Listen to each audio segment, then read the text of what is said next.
गर्मी का सीज़न है तो कुछ ना कुछ तो चाहिए रहता है, जूसेस, शरबत या फिर मॉकटेल। तो will start with this 3 flavours, guava juice, अनार का जूस और ये सौंफ है जो हमने 1 घंटे भिगो लिया था और शुगर के साथ इसका सिरप बना लिया है। विल स्टार्ट विद अनार। सो अनार के लिए हम ये कुछ अनार के दाने, फ्रेश मिंट लीव्स का बहुत ही अच्छा फ्लेवर आता है अनार के साथ, 1 स्पून शुगर के साथ ये लाइम जूस, कोशिश करेंगे कि ये 1 फुल स्पून जाए। और लाइम जूस के बाद हम इसको थोड़ा सा क्रश करेंगे। क्रश करने से एक्चुअली बहुत अच्छा ओरिजिनल फ्लेवर आता है।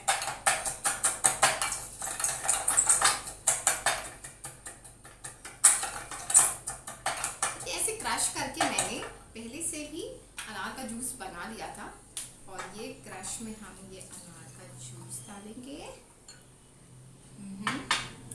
और आइस, मैंने ऐसे आइस क्यूब्स बना रखे थे पहले से, आइस क्यूब्स। अब देख रहे हो कितना सुंदर दिख रहा है ये हमारे आइस क्यूब्स। और इस जूस के साथ हम यूज़ करेंगे स्पार्कलिंग वाटर। और मुझे स्प्राइट पसंद है तो हम स्प्राइट,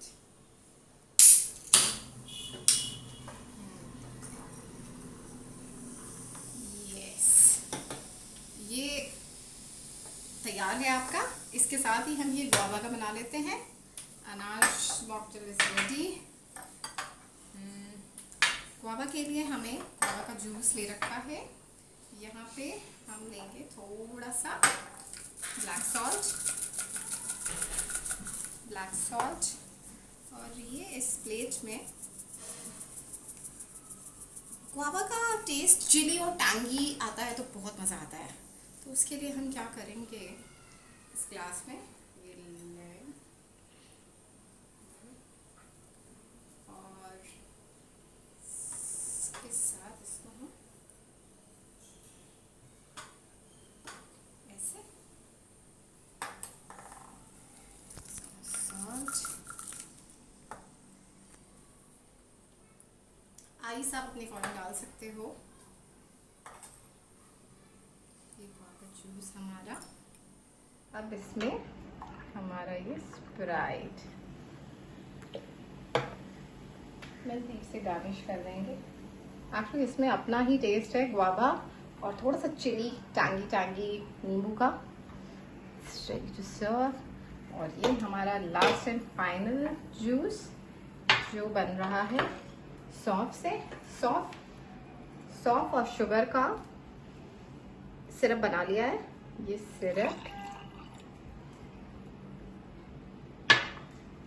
मिंट लीव्स देंगे इसमें और थोड़ा सा लाइम जूस। आइस बहुत सारा आप डाल लो और फाइनली ये स्प्राइट। ये तैयार है हमारा 3 जूस, गुआवा, सौंफ और अनार। Thank you.